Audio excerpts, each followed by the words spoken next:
ओम आदित्याय नमः। सप्ताह का यह पावन दिन समर्पित है तेजस्वी सूर्य देव भगवान को, जो समस्त जगत के प्रकाश, जीवन और ऊर्जा के स्रोत हैं। उनके तेज से ही समस्त प्राणी जगमगाते हैं, वनस्पति पनपती है और मनुष्यों का जीवन संचालित होता है। आज इस कलयुग की अंधकारमय परिस्थितियों में जब मनुष्य दिशाहीन, रोगग्रस्त और विपक्षित चित्त वाला होता जा रहा है, हम पूरे भाव से भगवान भास्कर से प्रार्थना करते हैं। हे दिवाकर, हे प्रभाकर, हे त्रिलोकी दीपक सूर्यदेव, आपने अपने दिव्य रश्मियों से हमारे भीतर के तम को दूर करें, हमारे स्वास्थ्य, संयम, सद्बुद्धि और सात्विकता प्रदान करें। जिस प्रकार आप बिना भेदभाव के सभी को प्रकाश प्रदान कराते हैं, वैसे ही हमें भी समभाव, सहानुभूति और सेवा की भावना से जीवन जीने की शक्ति दें। हे आदित्य देव, जाने अनजाने में हमसे जो भी त्रुटियां हुई हैं, चाहे वाणी से, विचार से या कर्म से, उन सभी के लिए हम आपके चरणों में क्षमा याचना करते हैं। आपने अज्ञान, आलस्य, लोभ, ईर्ष्या और विकारों के अंधकार में डूबे हुए हम सब आपकी शरण में हैं। कृपा हमें आलोकित कीजिए और इस जीवन को धर्ममय, सात्विक और उपयोगी बनाइए। अब इस भावना के साथ हम प्रारंभ करते हैं रविवार की पवित्र कथा, एक ऐसा प्रसंग जो कि हमें सूर्य देव की साक्षात कृपा का अनुभव कराएगा। कथा के साथ साथ आप आदित्य हृदय स्तोत्र का हिंदी अनुवाद भी सुनेंगे। प्राचीन कथा के अनुसार एक बार एक नगर में एक वृद्धा रहती थी। वह रविवार को नियम से घर आंगन गोबर से लीपकर फिर भोजन तैयार करती थी और फिर सूर्यदेव को भोग लगाने के बाद ही खुद भोजन किया करती थी। ऐसे व्रत करने से उनका घर धन धान्य से भरा रहता था। हरि की कृपा से घर में किसी भी प्रकार का कोई दुख नहीं होता था। घर में सब कुछ आनंद मंगल था। इस तरह कुछ दिन बीत जाने पर वह पड़ोसन, जिसकी गाय का गोबर वह वृद्ध लाया करती थी, वह विचार करने लगी कि यह बूढ़ी माई हमेशा मेरी गाय का गोबर ले जाती है। यह सोचकर एक दिन उसने अपनी गाय को घर के अंदर बांध दिया। फिर तो वह हर दिन अपनी गाय को घर के भीतर बांधना शुरू कर दिया। उधर गोबर न मिलने पर बुढ़िया माई रविवार के दिन अपने घर को लीप नहीं पाई, इसलिए न उन्होंने भोजन बनाया, न भगवान को ही भोग लगाया और न ही खुद भोजन किया। इस तरह उन्होंने निहार व्रत किया। सुबह से शाम, शाम से रात हो गई और वह बूढ़ी माई भूखी ही सो गई। फिर रात में भगवान ने उन्हें सपने में दर्शन दिया और भोजन न बनाने और भोग न लगाने का कारण पूछा। तब बूढ़ी माई ने सूर्यदेव को बतलाया कि गोबर न मिलने के कारण आज वह भोजन न बना सकी। तब भगवान भास्कर ने कहा कि माता, हम तुमको एक ऐसी गाय देंगे जिससे सभी इच्छाएं पूर्ण हो जाएंगी, क्योंकि तुम हमेशा रविवार को गोबर से लीपकर फिर भोजन बनाती हो, भगवान भोग लगाकर ही खुद भोजन करती हो, इसलिए मैं आपसे प्रसन्न होकर आपकी वंदना करता हूँ। तब सपने में भगवान का यह वरदान पाकर जब बूढ़ी माई की आंख खुली तो देखा कि आंगन में तो एक बहुत सुंदर गाय और बछड़ा बंधे हुए हैं। गाय और बछड़े को देखकर वह खुश हो गई और घर के बाहर बांधकर उन्हें खाने को चारा डाल दिया। इधर जब पड़ोसन ने बूढ़ी माई के घर के बाहर बहुत सुंदर गाय और बछड़ा देखा तो वह ईर्ष्या से प्रेरित होकर उसका हृदय जल उठा और जब उसने देखा कि गाय ने तो सोने का गोबर किया है, तो वह गाय का सोने का गोबर उठाकर ले गई और अपनी गाय का साधारण गोबर को उसकी जगह पर रख दिया। वह रोजाना ही ऐसी करती रही और इधर सीधी सादी बुढ़िया माई के कानों कान इसकी खबर तक नहीं होने दी। एक दिन सर्वव्यापी ईश्वर ने सोचा कि चालाक पड़ोसन की वजह से वृद्ध ठगी जा रही है। तब एक शाम उन्होंने अपनी माया से बड़े जोर की आंधी चला दी। आंधी के डर से वृद्ध ने अपनी गाय को घर के भीतर बांध दिया। जब गाय ने गोबर दिया तो वह हैरान रह गई। फिर तो वह रोजाना अपनी गाय को घर के अंदर बांधने लगी। उधर पड़ोसन ने देखा कि गौ घर के अंदर बंधने लगी है और वह सोने के गोबर उठाने में कामयाब नहीं हो पा रही है, तो कुछ उपाय न देखकर एक दिन पड़ोसन ने राजा के महल में जाकर सारी बात बतला दी। पड़ोसन ने राजा से कहा, महाराज, मेरे पड़ोस में एक वृद्ध के पास ऐसी गाय है जो आप जैसे राजाओं के योग्य है और वह गाय रोजाना सोने का गोबर देती है। आप सोने के पर्चा का पालन कीजिए। वृद्ध भला उस सोने का क्या करेगी? राजा ने यह बात सुनी तो सुनकर अपने दूतों को वृद्ध के घर जाकर गाय लाने की आज्ञा दे दी। वृद्ध सुबह सुबह ईश्वर को भोग लगाकर भोजन ग्रहण करने ही जा रही थी, तभी राजा के सेवक गाय खोलकर ले गए। यह देखकर वह बहुत रोई चिल्लाई, लेकिन कर्मचारियों ने एक न सुनी। उस दिन फिर वृद्ध गाय के वियोग में भोजन न कर पाई और रात भर रो रो कर भगवान से गाय की पुण्य पाने की प्रार्थना करती रही। वह दूसरी ओर राजा गाय को देखकर बहुत प्रसन्न हुआ और सुबह जैसे ही वह उठा तो सारा महल गोबर से भरा दिखाई दिया। राजा यह देखकर घबरा गया। भगवान ने रात में राजा को सपने में कहा, हे राजा, गाय वृद्ध को लौटा देना, इसमें ही तुम्हारी भलाई है। रविवार के व्रत से प्रसन्न होकर मैंने उस वृद्ध को यह गाय दी थी। सुबह होते ही राजा ने वृद्ध को बुलाकर बहुत सारा धन देकर सम्मान सहित गाय और बछड़े उसे वापस कर दिया। इसके साथ ही पड़ोसन को बुलाकर उचित दंड भी दिया। ऐसा करने से राजा के महल में गंदगी दूर हो गई और उस दिन से राजा ने नगरवासियों को आदेश दिया, आप सभी अपनी समस्त कामनाओं की पूर्ति के लिए वे सभी रविवार का व्रत रखा। प्रजा ने रविवार का व्रत पालन करके और कथा श्रवण की तो उन सभी के घरों से सुख समृद्धि धन के भंडार भर गए।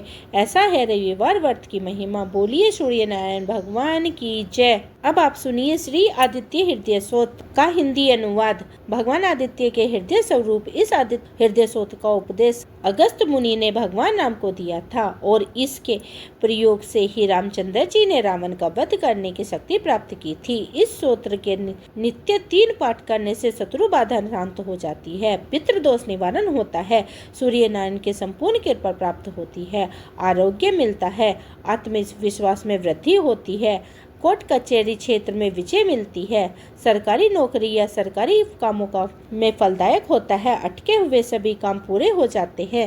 श्री रामचंद्र जी भगवान युद्ध में थककर चिंता करते हुए रणभूमि में खड़े हुए थे। इतने में रावण भी युद्ध के लिए उनके सामने आकर खड़ा हो गया। यह देखकर भगवान अगस्त्य मुनि, जो युद्ध देखने के लिए देवताओं के साथ आए हुए थे, वे मुनि भगवान राम के पास जाकर बोले। मुनि ने कहा, हे सबके हृदय में रमण करने वाले महाबाहु राम, यह सनातन रमणीय गोपनीय स्तोत्र सुनो। बस इसके जाप से तुम युद्ध में अपने समस्त शत्रुओं का विजय पाओगे, इसमें संदेह नहीं है। इस गोपनीय स्तोत्र का नाम है आदित्य हृदय स्तोत्र। यह परम पवित्र और शत्रुओं का विनाश करने वाला है। इसके जाप से सदा विजय प्राप्त होती है। यह नित्य अक्षय और परम कल्याणमय है, संपूर्ण मंगलों का भी मंगल है। इस स्तोत्र के पाठ से सभी पापों का विनाश हो जाता है। यह चिंता और शोक को मिटाने वाला है और आयु को बढ़ाने वाला है। भगवान सूर्य अपनी अनंत किरणों से सुशोभित है। यह नित्य उदय होने वाले देवता हैं और असुरों से पूजनीय विश्वास नाम से भी प्रसिद्ध है। प्रसिद्ध प्रभा का विस्तार कराने वाले भास्कर और संसार के स्वामी भुवनेश्वर हैं। हे राम, तुम इनकी रश्मि मते समुद्रे देवासुर नमस्कृत्य विश्वसते भास्कराय हुए भुवनेश्वराय नमः, इन मंत्रों से पूजन करो। संपूर्ण देवता इन्हीं के स्वरूप हैं। यह तेजों की राशि तथा अपनी किरणों से जगत को सत्ता और स्फूर्ति प्रदान कराने वाले हैं। यह अपनी राशियों का प्रसार करके देवता और असुरों सहित संपूर्ण लोकों का पालन करते हैं। यह ब्रह्मा, विष्णु, स्कंद, प्रजापति, इंद्र, कुबेर, काल, यम, चंद्रमा, वरुण, पितर, वासु, संध्या, अश्वनी कुमार, मारुतगण, मनु, वायु, अग्नि, प्रजा, प्राण ऋतुओं को प्रकट कराने वाले तथा प्रभा के तेजस्वी पुंज हैं। इन्हीं के नाम आदित्य पुत्र, सविता, जगतपति करने वाले, खग, आकाश में विचरण करने वाले, पुष्टिदायक, गर्भ, स्तंभमान, प्रकाश, स्वर्ण सदस्य, भानु प्रकाशक, हिरण्य रेतक, ब्रह्मांड उत्पत्ति कराने वाले, दिवाकर, अंधकार को दूर कर उज्ज्वला देने वाले, हरिदेश्वर, हरे रंग के घोड़े वाले, सहस्त्रचारिणी, हजारों किरणों से सुशोभित, सप्त 7 घोड़ों वाले, मारीचमान, किरणों से सुशोभित, त्रिमूर्त, उद्मंत, अंधकार का नाश करने वाले, शुभ कल्याणकारक, तत्वस्थ जगत का संहार करने वाले, मार्कंड जीवन प्रदान कराने वाले, अंशुमन किरण ग्रहण करने वाले, हिरण्यागर्भ्य ब्रह्मा जी सिसर सुख देने वाले, तत्पान उष्णता पैदा करने वाले, अहकार दिनकर रवि प्रार्थना योग्य अग्निगर्भ अग्नि का गर्भ में धारण करने वाले, अदिति पुत्र शंख व्यापक सीसर नाशक शीत का नाश करने वाले, वामनाथ आकाश में देवता तमोभेदी अंधकार को नष्ट करने वाले, घनी वृष्टि के कारण अपामित्र जल को उत्पन्न कराने वाले, विद्या विधि पंगलवगम आकाश में तीव्र वेगों से चलने वाले, आत्मीय घाम उत्पन्न कराने वाले, मंडली समूह को धारण करने वाले, मृत्यु के कारण पिंगल भूरे रंग वाले, स्वर तापक सबको ताप देने वाले, कवि दूरदृष्टा विश्व सर्व महातेजस्वी महातेज वाले, यह सबसे अधिक तेज वाले, रक्त लाल रंग स्वर्ण भावभद्र सबकी उत्पत्ति के कारक, नक्षत्र आदि के स्वामी, विश्व भवन जगत की रक्षा करने वाले, द्वास्यात्मक 12 स्वरूपों से युक्त यह महातेजस्वी नामों से सूर्य देव प्रसिद्ध हैं। आपको नमस्कार है। मेरी पूर्व गिरी यानी उदयचल और पश्चिम गिरी यानी अस्ताचल के रूप में आपको नमस्कार है। ग्रह और तारों के स्वामी तथा दिन के अधिपति आपको नमस्कार है। आपकी जय हो। आप जय स्वरूप और विजय और कल्याण के दाता हैं। आपके रथ में हरे रंग के घोड़े रहते हैं। आपको बार बार मेरा नमस्कार है। सहस्त्रों किरणों से सुशोभित भगवान सूर्य आपको नमस्कार है। आप आदित्य के पुत्र आदित्य को नमस्कार है। उग्रवीर और सारंग सूर्य देव आपको नमस्कार है। कमलों को आप तेज देकर विकसित कराने वाले मार्कंड आपको नमस्कार है। आप ब्रह्मा विष्णु और शिव के स्वामी हैं तथा पर रूप से सुर आपकी संज्ञा है। यह पूरा सूर्य मंडल आपका स्वरूप है। आपको स्वाहा कर देने वाला अग्नि भी आपका ही स्वरूप है।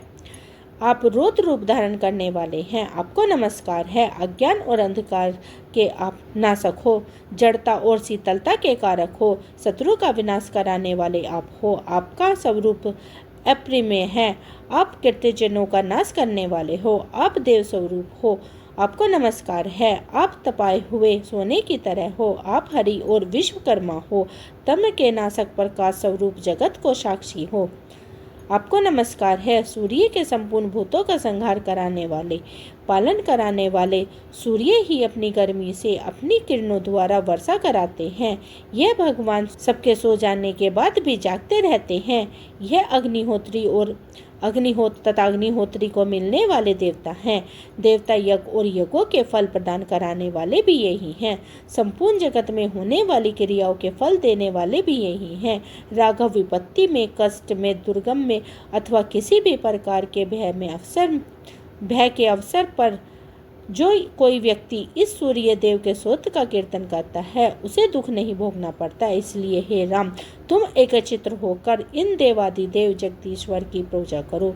इस आदित्य हृदय स्तोत्र का 3 बार पाठ करने से तुम युद्ध में निश्चय ही विजय प्राप्त करोगे। महाबाहु राम, तुम इसी क्षण रावण का वध कर सकोगे। यह कहकर अगस्त्य मुनि वहां से चले गए।